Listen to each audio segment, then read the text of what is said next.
सामान रखने के लिए जो टैक्सी मंगवाई थी वो नीरज ने पूरे मर्सिडीज ही मंगवाई थी अभी। ये देख सकते उसका चार्ज कितना हुआ नीरज? उसका चार्ज हुआ था लगभग 10 यूरो के आसपास, 10 भी नहीं 20 यूरो के आसपास एक्चुअली। तो उन्होंने अरमान, मेरे दोस्त है अरमान, रिच किड है वो, बहुत बड़े रिच किड है। उन्होंने एक साल रह के उन्होंने पैसा खर्च सेव किया हुआ है और अभी रूम मिल रहा था उनको, बट अभी वो उनको ऐसा लगा कि और पैसा सेव किया जाए 4 हफ्तों का। और आप भी समझदार हो ऑडियंस लोग कि पैसा सेव करना कितना ज़रूरी है, वो तो आपको पता ही दिख ही रहा होगा।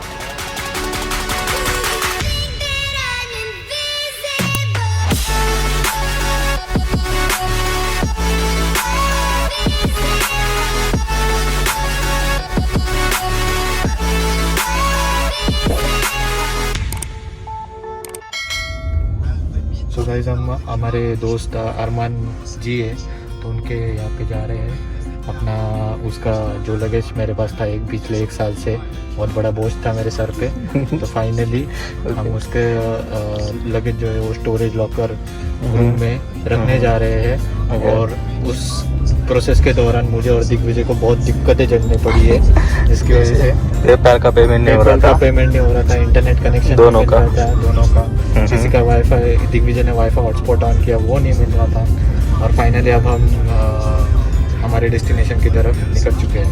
यस, सो नीरज ने पूरी मर्सिडीज मंगवाई इसके लिए सामान रखवाने के लिए। एंड किससे मंगवाई? फ्री नाव से मंगवाई है।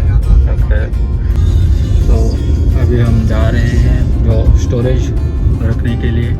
तो यहाँ पे ऑप्शन होता है, आप अपना लगेज अगर रूम छोड़ रहे हो और आपके पास ऑप्शन नहीं है लगेज कहाँ पे रखना है, तो आप अपना लगेज रख सकते हो।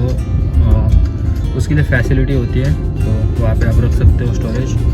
एंड उसके लिए आप जितना एरिया रेंट करते हो उसके हिसाब से आपसे पैसे लेते हैं। जैसे अभी मेरे दोस्त का कुछ ज़्यादा बैग नहीं है, 3 ही बैग है, तो हमने 1 स्क्वायर मीटर का ले लिया है। तो उसके लिए almost 31 euro,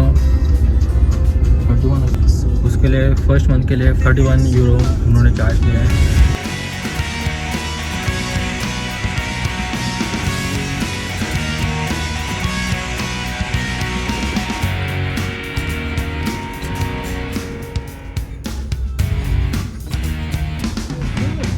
Yeah, the left side.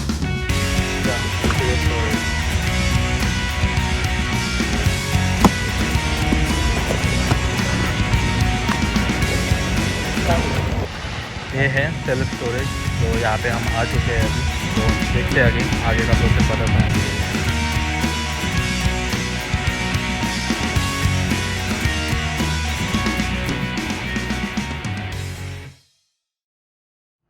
ये 1 स्क्वायर मीटर का लॉकर है एंड ये 3 बैग तो आराम से बैठेंगे इसमें। तो और 2 स्क्वायर मीटर 3 स्क्वायर मीटर भी होता है, तो प्राइस के हिसाब से आप देख लीजिएगा आपकी ज़रूरत के हिसाब से। एंड ये लॉक जो है ये लॉक ये 15 यूरो का है, तो ये मतलब 1350 यूरो का लॉक है। तो आप समझ सकते हो ये कितना महंगा है यहाँ पे सब कुछ। मेरे हिसाब से शायद इंडिया में ये मिलता होगा 200-250 रुपये में, उससे महंगा तो बिल्कुल नहीं। तो ठीक है, अभी जर्मनी में तो जो यूरो में पे करना पड़ेगा। सो गाइस, हमने सामान तो रख दिया और उसमें डिफरेंट स्पेसेस के डिफरेंट स्टोरेज है, तो आपके हिसाब से आप देख सकते हो आपको सामान कितना रखना है। और अगर आपको अपने देश या फिर इंडिया जाना है और आपका सामान रखने के लिए आपके पास रूम नहीं है, तो ये अफोर्डेबल स्पेस है जहाँ पे आप अपने जो भी बैग्स है या फिर आपका जो भी सामान है यहाँ पे रख सकते हो। And I think it's good. May be Neeraj कुछ कहना चाहता है। मैं ये कहना चाहता हूँ कि हमारे दिग्विजय सर ने जो वहाँ पे थी इंचार्ज, उनसे इंग्लिश में बात करने की कोशिश की थी, बट ज़रूरी नहीं है कि वो आपकी इंग्लिश समझे, क्योंकि हम जो बोलना चाहते थे उनको समझने में बहुत 10 मिनट लग गए इंग्लिश समझाते। बट फाइनली वो लास्ट में हमारा पॉइंट ऑफ व्यू समझ गई तो क्या बताना चाहते हैं। तो आप अगर जर्मन सीख रहे हो तो प्लीज़ अच्छे से सीख लीजिए, क्योंकि जर्मन सीख रहे हो तो अच्छे से सीख लीजिए, क्योंकि शायद अच्छी इंग्लिश भी आपको नहीं बचा पाएगी यहाँ पे, अच्छी जर्मन आपको बचा पाएगी। हाँ, लेकिन ठीक है, ये बर्लिन है, बर्लिन में बहुत सारे लोग इंग्लिश बोलते हैं, तो कुछ टेंशन नहीं है बर्लिन में ज़्यादा। लैंग्वेज का बैरियर बर्लिन में नहीं है, लेकिन बाकी छोटे गाँवों में ज़रूर होता है, 100% होता है। हम बार बार ये रिपीट करते हैं हमारे चैनल पे कि जर्मन सीखो और उस हिसाब से प्रैक्टिस भी कीजिए। और अरमान सर को हम ये अपॉर्चुनिटी देना चाहिए कि वो हमारे इस वीडियो के नीचे कमेंट करें अच्छे से दिग्विजय, और मुझे हमें ये बताए कि वो क्या सोच रहे थे ये सब करते वक्त।